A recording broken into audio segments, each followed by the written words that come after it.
Hello everyone, welcome to MedLife with Dr. Tamanna. So today we would be talking about a rare heart disease that is tetralogy of Fallot, or we can say which give rise to blue baby syndrome. It is a type of a congenital heart disease present since birth. मतलब बचपन से ही आपके जो heart होता है उसमें defect होता है. डिफेक्ट की वजह क्या होती है? आपके जो सेप्टल वॉल्व्स होते हैं वो ठीक, आपकी जो सेप्टल वॉल्व्स होती हैं उनमें डिफेक्ट होता है, जिसकी वजह से क्या होता है, ऑक्सीजनेटेड रिच ब्लड और कार्बन डाइऑक्साइड वाला ब्लड दोनों इंटरमिक्स हो जाता है, जिसकी वजह से हार्ट में क्या है, ऑक्सीजन नेटेड ब्लड की कमी हो जाती है, जिसकी वजह से लंग्स तक भी वो नहीं जा पाता और बॉडी तक भी नहीं जा पाता. तो उसकी वजह से आपकी बॉडी में कार्बन डाइऑक्साइड की एक्यूमुलेशन ज़्यादा हो जाएगी, जिसकी वजह से आपकी बॉडी में ब्लूइश साइनोसिस दिखेंगे, यानी कि साइनोसिस यानी कि bluish pigmentation on the skin which can be visible, and that is what is called blue baby syndrome, जो कि आपका since this is a type of a rarest to rare disease. Only 10% बच्चों में भी मिल जाए तो बहुत बड़ी बात है. तो ये होता क्यों है? One of the main reasons is can be a oral contraceptive pills जो कि मदर ज़्यादा कंज्यूम करती हैं, तो उस वजह से भी हो सकता है बच्चों के दिल में प्रॉब्लम हो सकती है. एक मेजर रीज़न है. वैसे एक इडियोपैथिक डिजीज़ है तो इसके बारे में हम ज़्यादा कुछ नहीं कह सकते. रीजंस अननोन है. It can be due to many of the reasons. तो अब आपको इसके बारे में जानने के लिए कि इसमें होता क्या क्या 4 स्टेप्स में होता है जो कि आपकी टेट्रोलॉजी ऑफ फैलेट को डिस्क्राइब करता है. उससे पहले मैं आपको ये बताऊंगी कि नॉर्मल हार्ट की जो फंक्शनिंग होती है वो कैसी होती है. ऑक्सीजनेटेड ब्लड का फ्लो, डीऑक्सीजनेटेड ब्लड का फ्लो, और मतलब डीऑक्सीजनेटेड ब्लड का फ्लो कहाँ से कहाँ तक हैम्पर होता है और ऑक्सीजनेटेड ब्लड का फ्लो कहाँ तक हैम्पर हो रहा है, जिसकी वजह से ये वाली disease. So this is an explanatory diagram in which I will explain the whole cardiac cycle. Total cardiac cycle आपकी होती है 0.7 सेकेंड्स, यानी कि जस्ट लाइक आप जितने देर में एक चुटकी बजाएंगे उतने देर में ख़त्म हो जाएगी.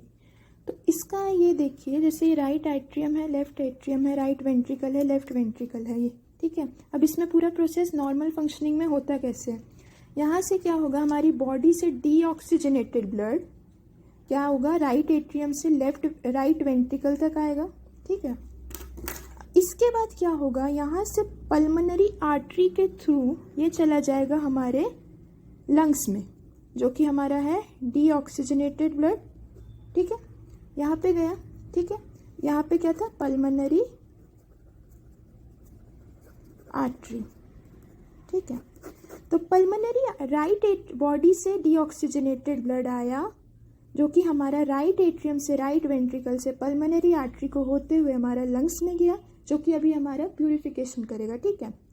फिर वहाँ से क्या हुआ हमारा कि यहाँ पे लंग्स ने प्यूरिफाई कर दिया, ठीक है. यहाँ से अब क्या होगा, oxygenated rich blood left atrium से लेफ्ट वेंट्रिकल में आएगा, ठीक है. उसके बाद ये आउटा के थ्रू पूरी बॉडी में फिर से चला जाएगा. This completes our whole cardiac cycle.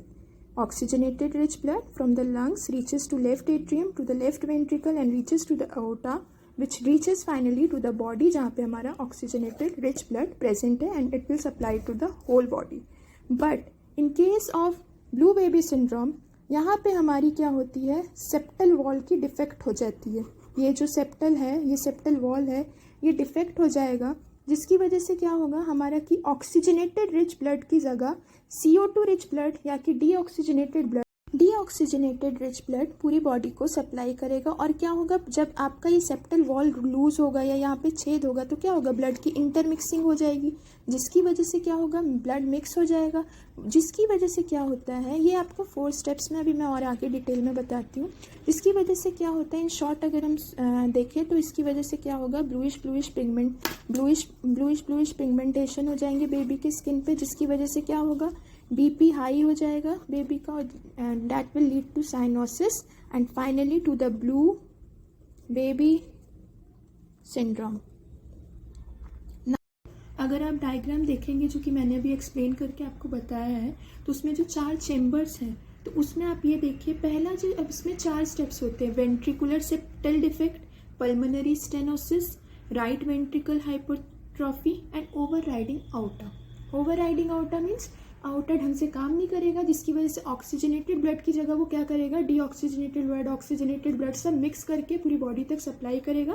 That will lead to cyanosis in the baby and which will lead to blue baby syndrome.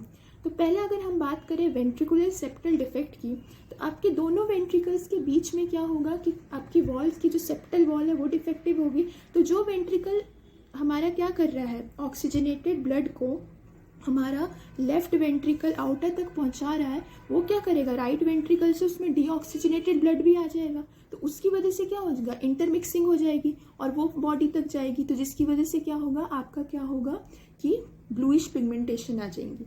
Next आपका आ गया pulmonary stenosis. Pulmonary stenosis means जो कि ब्लड आपका राइट एट्रियम से right ventricle तक deoxygenated blood pulmonary artery के through आपका lungs में जा रहा था। पल्मोनरी स्टेनोसिस में क्या होगा, वो जो वॉल है, आर्ट्रियल वॉल है, वो हार्डनिंग हो जाएगी उसकी, जिसकी वजह से क्या है, फ्लो में दिक्कत आएगी, वो रेजिस्ट करेगा और उसकी वजह से भी आपके सारे सिम्टम्स उसी को और ले जाएंगे। That is the blue baby syndrome. तीसरा आपका आ गया right ventricular hypertrophy. Same case, इसमें भी आपकी क्या होगी, इंटरमिक्सिंग हो जाएगी। क्यों हो जाएगी, क्योंकि इसमें क्या होगा, इसको इफेक्ट ज़्यादा पुश करना पड़ेगा क्योंकि हाइपरट्रॉफी हो गई है, ठीक है। जिसकी वजह से क्या होगा, muscle due to increase effort to pump blood, narrowed पंपनी। चौथा आपका आ गया ओवर राइडिंग आउटर। जब पूरा ही सर्कुलेशन डिस्टर्ब्ड है तो जो आपका लेफ्ट वेंट्रिकल से जो पूरा ऑक्सीजनेटेड ब्लड जो पूरा आउटा के थ्रू बॉडी में जा रहा है तो वो भी मिक्स हो जाएगा, जिसकी वजह से आउटा भी ढंग से फंक्शन नहीं कर पाएगा। तो उसकी वजह से क्या होगा, आपका पूरा डीऑक्सीजनेटेड और इंटरमिक्स्ड ब्लड आपकी बॉडी तक पहुंचेगा, जिसको हम कहते हैं, जिसकी वजह से छोटे बच्चों में ब्लू बेबी सिंड्रोम नाम की डिजीज देखी जाती है।